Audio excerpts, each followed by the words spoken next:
1.5 का जो है वो क्वेश्चन नंबर 2 हमारे पास है। Find which of the following matrix are singular and which are non singular. ठीक है, इसके 4 पार्ट्स हैं, हमने इसको सॉल्व करना है। ठीक है, तो हम किस तरीके से सॉल्व करेंगे स्टूडेंट? सिंगुलर मैट्रिक्स जो होता है, अगर इसका डिटरमिनेंट किसी भी मैट्रिक्स का 0 के इक्वल आए तो इसका मतलब है वो हमारे पास सिंगुलर है, और अगर किसी मैट्रिक्स का डिटरमिनेंट जो है वो हमारे पास नॉट इक्वल टू 0 है, इसका मतलब है वो नॉन सिंगुलर है। ठीक है, तो उसके लिए हम क्वेश्चन को सॉल्व करते हैं। सोल्यूशन में हम सबसे पहले जो है वो इसी तरह मैट्रिक्स को लिख लेते हैं। ठीक है, वी डिटरमिनेंट साइन 5 3 2 1। ठीक है, इस तरीके से अब इसका हम डिटरमिनेंट ले लेते हैं। 5 को 1 से मल्टीप्लाई कर लेते हैं, माइनस साइन डिटरमिनेंट का अपना, 3 को 2 के साथ मल्टीप्लाई करते हैं, यानी क्रॉस मल्टीप्लाई हम कर लेंगे। ठीक है, तो 5 1 ज़ार 5 आ जाएगा, माइनस 3 2 ज़ार 6 आ जाएगा। ठीक है, तो ए डिटरमिनेंट जो है वो हमारे पास आ जाएगा, वो 5 माइनस 6 हो जाएगा। ठीक है, तो 6 में से 5 यानी प्लस माइनस माइनस होगा, 6 में से 5 माइनस करेंगे तो 1 आएगा, यानी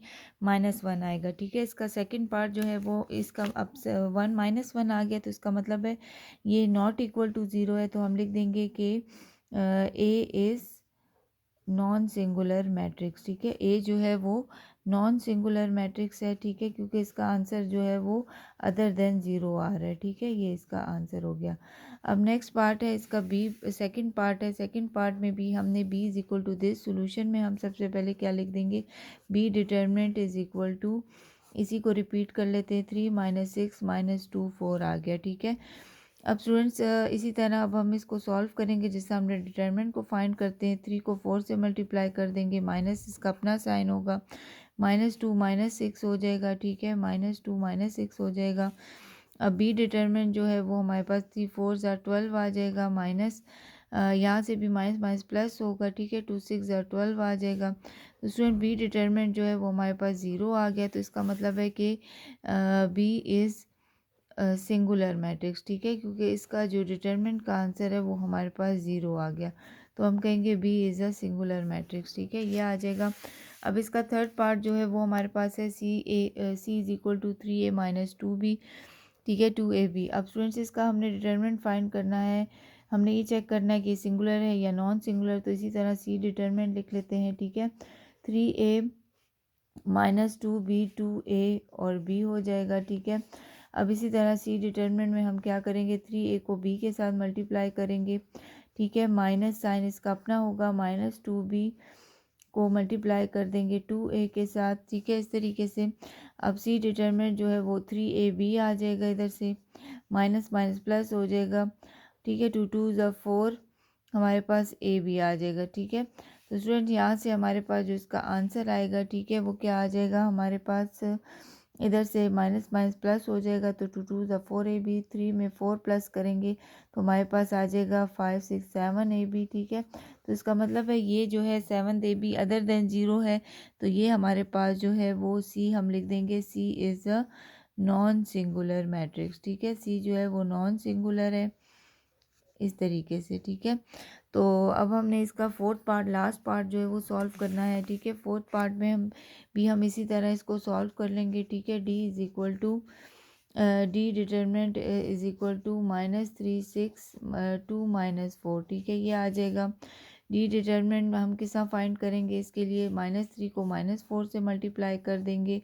ठीक है, माइनस आ जाएगा, 6 को हम 2 से मल्टीप्लाई कर देंगे। अब डी डिटरमिनेंट में हमारे पास 3 4 ज़ार 12 आ जाएगा, माइनस माइनस प्लस होगा, 12 आ जाएगा। ठीक है, -2 6 ज़ार 12। स्टूडेंट यहाँ से भी डी डिटरमिनेंट जो है वो हमारे पास 0 आ गया, तो इसका मतलब है d is a singular matrix हो जाएगा। ठीक है, डी जो है वो हमारे पास सिंगुलर मैट्रिक्स आ जाएगा। तो इस तरीके से स्टूडेंट्स हमने क्वेश्चन नंबर 2 के जो पार्ट्स हैं उसको भी हमने कवर कर लिया। ठीक है, कंप्लीट कर लिया। अब इसी तरह जो है वो हम क्वेश्चन नंबर 3 को सॉल्व करते हैं। ठीक है, क्वेश्चन नंबर 3 में जो है वो हमारे पास क्या कहा गया है, क्वेश्चन नंबर 3 में एडजॉइंट हमने फाइंड करना है। ठीक है, ये क्वेश्चन नंबर 3 है, इसमें हमने एडजॉइंट फाइंड करना है किसी भी मैट्रिक्स का। 4 पार्ट्स हैं इसके। ठीक है, तो हम क्वेश्चन को स्टार्ट करते हैं। ठीक है, find the adjoint of the following matrices. अब स्टूडेंट्स एडजॉइंट हम किस तरीके से फाइंड करेंगे, सोल्यूशन में हम सबसे पहले इसी क्वेश्चन को रिपीट कर लेते हैं, 1 2 3 4। ठीक है, अब एडजॉइंट फाइंड करना है स्टूडेंट्स, उसके लिए हम इसका ए डी जे लिख देंगे एडजॉइंट ऑफ ए, ठीक है। एडजॉइंट ऑफ ए में स्टूडेंट्स हमने क्या करना है, जो इस तरफ वाले नंबर है इनका हमने जो है वो इनकी पोजीशंस को चेंज करना है। ये 1 4 है तो इसको हम लिख देंगे 4 ऊपर चला जाएगा, 1 नीचे आ जाएगा। और 2 3 इनके हम साइन को चेंज करेंगे, ये +2 है तो -2 हो जाएगा, ये +3 है तो -3 हो जाएगा। इस तरीके से हमने एडजॉइंट जो है वो 1 का पार्ट का फाइंड कर लिया। सेकंड पार्ट में हमसे पूछा जा रहा है b is equal to this, इसमें भी हमने इसी तरह एडजॉइंट फाइंड करना है। सोल्यूशन स्टार्ट करने से पहले हम जो है वो क्वेश्चन को रिपीट कर लेते हैं। -3 -1 2 3 आ जाएगा, ठीक है। अब स्टूडेंट एडजॉइंट ऑफ बी हमने फाइंड करना है, तो एडजॉइंट ऑफ बी हम लिख लेते हैं, ठीक है। किस तरीके से, -3 और 3 इसकी पोजीशन चेंज कर लेंगे स्टूडेंट्स हम, ठीक है। ये 3 है तो ये इसको ऊपर चला जाएगा और ये -3 इधर नीचे आ जाएगा, ठीक है। अब -1 और 2 इनके साइन को हम चेंज करेंगे। -1 है तो +1 हो जाएगा, ये +2 है तो स्टूडेंट्स यहाँ पे -2 हो जाएगा। इस तरीके से एडजॉइंट ऑफ बी भी हमने फाइंड कर लिया। अब इस तरीके से इसका थर्ड पार्ट जो है वो हमसे पूछा गया है, वो भी एडजॉइंट ही हमने फाइंड करना है।